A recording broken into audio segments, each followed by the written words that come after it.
नमस्कार साथियों, जैसा कि पिछली क्लास में हमने व्यक्तित्व का जो संप्रत्यय है, पर्सनैलिटी का जो कॉन्सेप्ट है, उसके बारे में परिचर्चा की और आज हम स्टार्ट करेंगे व्यक्तित्व निर्माण के सिद्धांत। आज का अपना चैप्टर है व्यक्तित्व निर्माण के सिद्धांत। साथियों, इसमें आज हम सबसे पहले सिगमंड फ्राइड ने जो मनोविश्लेषण का सिद्धांत दिया है उसके बारे में परिचर्चा करते हैं। सिगमंड फ्राइड क्या कहते हैं? सिगमंड फ्राइड के अनुसार व्यक्तित्व का निर्माण 3 प्रकार के घटकों से मिलकर के होता है। क्या कहा है सिगमंड फ्राइड ने? क्या कहा है? ये व्यक्तित्व है। इस व्यक्तित्व का निर्माण 3 प्रकार के घटक मिलकर के करते हैं। समझने वाली बात है। व्यक्तित्व का निर्माण 3 प्रकार के घटक मिलकर के करते हैं। 3 प्रकार के घटकों से व्यक्तित्व का निर्माण होता है। सबसे पहला होता है इदम। सबसे पहला इदम, उसके बाद में अहम,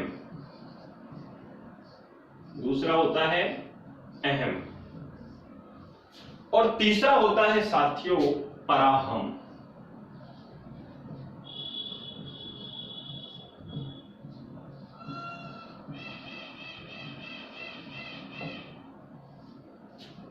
इदम, अहम, पराहम। सिगमंड फ्राइड ने कहा है कि व्यक्तित्व का जो निर्माण है, प्रत्येक व्यक्ति के व्यक्तित्व का निर्माण 3 प्रकार के घटकों से मिलकर होता है। इदम, अहम और पराहम। फ्राइड के अनुसार प्रत्येक व्यक्ति का जो व्यक्तित्व है उसमें ये तीनों प्रकार के घटक पाए जाते हैं। ऐसा नहीं है किसी में एक ये पाया जाएगा, किसी में अहम पाया जाएगा या किसी में पराहम पाया जाएगा। व्यक्ति के व्यक्तित्व में ये तीनों घटक पाए जाते हैं, लेकिन इनके जो प्रभाव हैं वो अलग अलग अवस्थाओं में अलग अलग होते हैं। अवस्थाओं के अनुसार होते हैं। अलग अलग अवस्थाओं में इनके प्रभाव अलग अलग होते हैं। अब ये अलग अलग अवस्थाओं में अलग अलग प्रभाव कैसे होते हैं, इसको हम लोग समझ लेते हैं। सबसे पहले हम लोग बात कर लेते हैं इदम की। साथियों, इदम जो होता है उसका प्रभाव सबसे ज्यादा बाल्यावस्था में होता है। कब होता है? बाल्यावस्था में सबसे ज्यादा प्रभाव होता है। इदम का प्रभाव बाल्यावस्था में सबसे ज्यादा होता है। अपना जो अहम है इसका प्रभाव युवावस्था में सबसे ज्यादा होता है।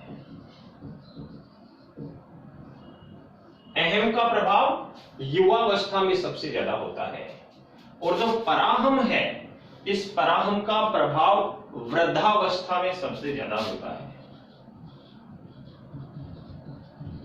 याद रखने की बात है, इदम का प्रभाव बाल्यावस्था में सबसे ज्यादा होता है, अहम का प्रभाव युवावस्था में सबसे ज्यादा होता है और पराहम का जो प्रभाव है वो वृद्धावस्था में सबसे ज्यादा होता है।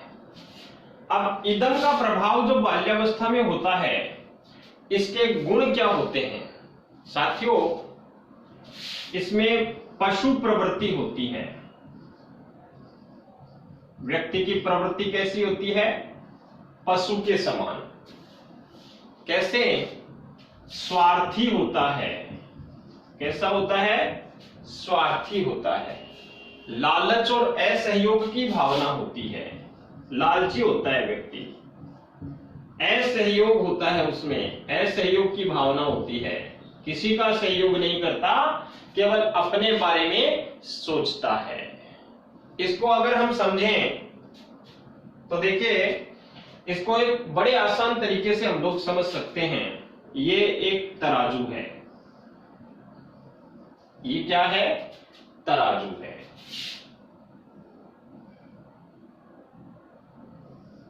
ये एक तराजू है।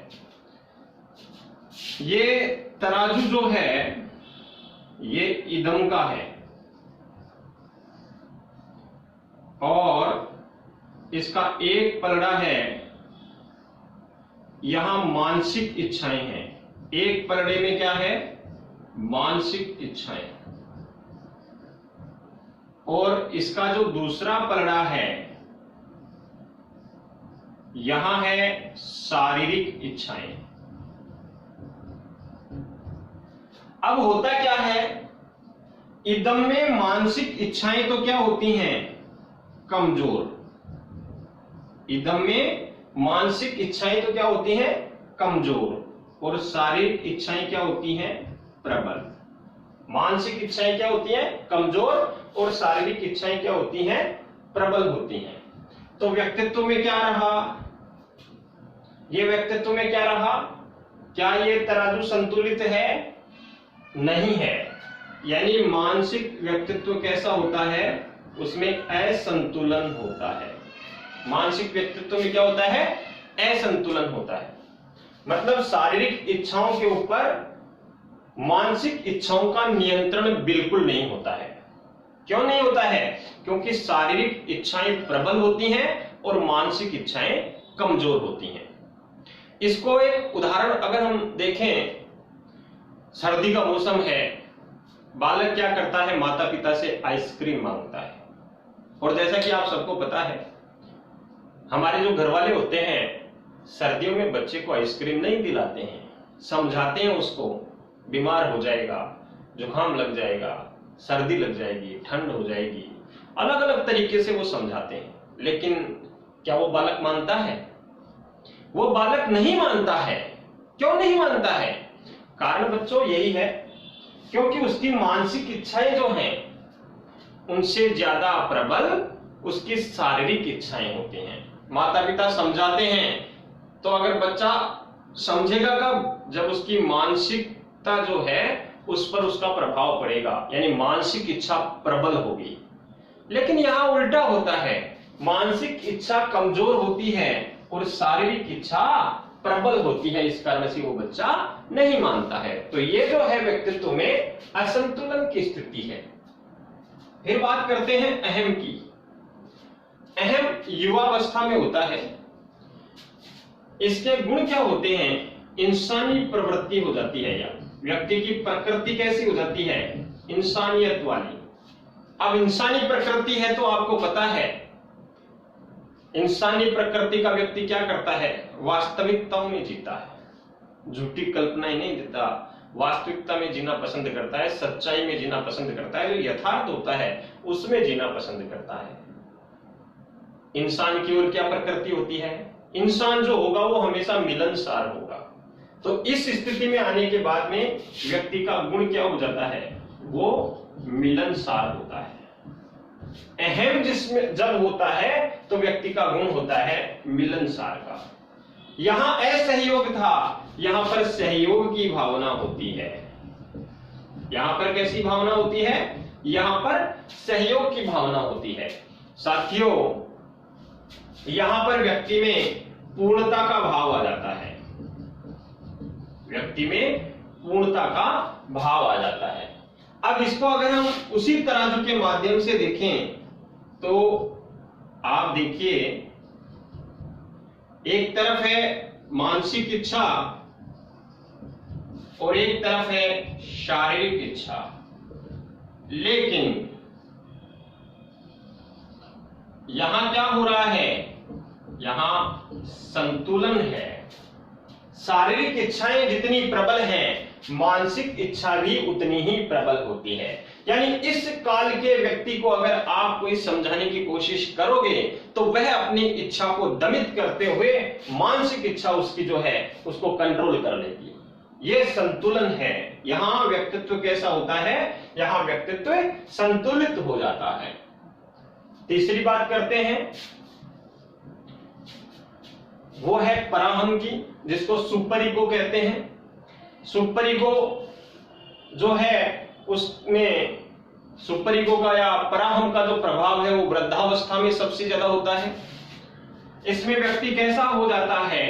बूढ़े आदमी को देखा होगा, आदर्शवादी हो जाता है, उसमें देवत्व का भाव हो जाता है। क्या हो जाता है? देवत्व का भाव हो जाता है।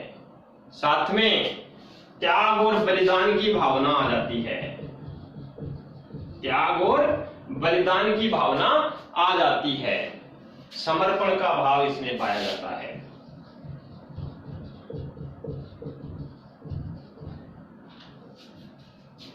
अब यहां अगर हम इसको तराजू के माध्यम से समझें तो साथियों, अब ये इदम का उल्टा हो गया। कैसे हो गया? मानसिक इच्छा प्रबल हो गई और शारीरिक इच्छा कमजोर हो जाती है। बूढ़े आदमी में शारीरिक इच्छाएं कमजोर होती हैं और मानसिक इच्छा प्रबल होती है। तो यहां भी असंतुलन हो गया। ये जो अवस्था है, पराहम की जो भावना होती है, उसमें दूसरों के लिए जीना और सब कुछ उसको समर्पित कर देना, ये भाव होता है। तो साथियों, आपने देखा इदम में व्यक्तित्व असंतुलित रहता है और सुपर ईगो में भी व्यक्तित्व असंतुलित रहता है, लेकिन अहम में व्यक्तित्व का संतुलन बना रहता है। व्यक्तित्व संतुलित होता है। तो फ्राइड के अनुसार सबसे सफल और सबसे सही, सबसे महत्वपूर्ण जो व्यक्तित्व का जो घटक है, जो प्रकार है, वो ईगो होता है, अहम होता है। फ्राइड ने अहम को सबसे महत्वपूर्ण घटक माना है। इसके बाद में हम लोग नेक्स्ट सिद्धांत पढ़ें, इससे पहले इसको एक बार फिर से रिवाइज कर लेते हैं। साथियों, मनोविश्लेषण का सिद्धांत किसने प्रस्तुत किया? मनोविश्लेषण का सिद्धांत सिगमंड फ्राइड ने प्रस्तुत किया। सिगमंड फ्राइड ने क्या कहा? साथियों, सिगमंड फ्राइड ने कहा कि प्रत्येक व्यक्ति के व्यक्तित्व के निर्माण में 3 प्रकार के घटक भूमिका निभाते हैं, या प्रत्येक व्यक्ति के व्यक्तित्व का निर्माण 3 प्रकार के घटकों से मिलकर के होता है। और ये 3 घटक होते हैं इदम, अहम और पराहम। 3 प्रकार के घटक कौन से होते हैं? इदम, अहम और पराहम।